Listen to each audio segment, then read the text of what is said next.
Les acteurs de la nutrition clinique entendent bien placer leurs produits au cœur du schéma thérapeutique global.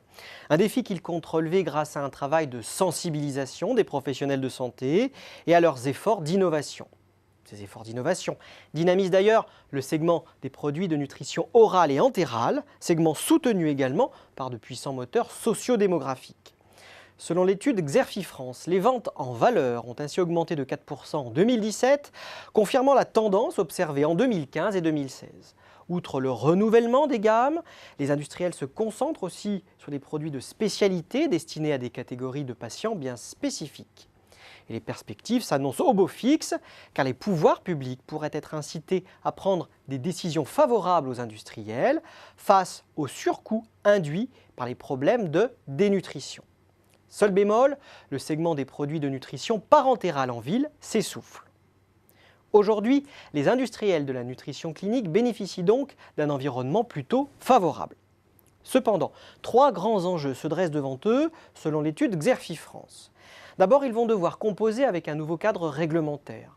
Le principal point de vigilance concerne le renforcement des restrictions sur l'étiquetage et la présentation de certains aliments pour nourrissons, ainsi que sur la publicité et les pratiques promotionnelles et commerciales. Deuxième enjeu, les mesures d'économie des pouvoirs publics, faisant craindre des baisses de prix ou des déremboursements. Les industriels doivent également relever un défi politique majeur pour légitimer leur présence dans l'univers de la santé. En soutenant les initiatives de la société civile, et en particulier le collectif de lutte contre la dénutrition, les industriels souhaitent que la dénutrition prenne une place centrale dans le schéma thérapeutique global.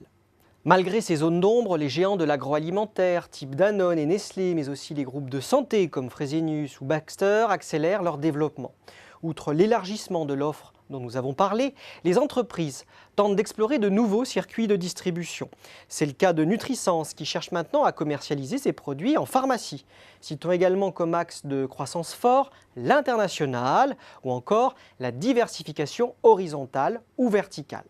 Nestlé Health Science se positionne ainsi à la fois dans les compléments alimentaires, la nutrition médicale et la nutrition thérapeutique.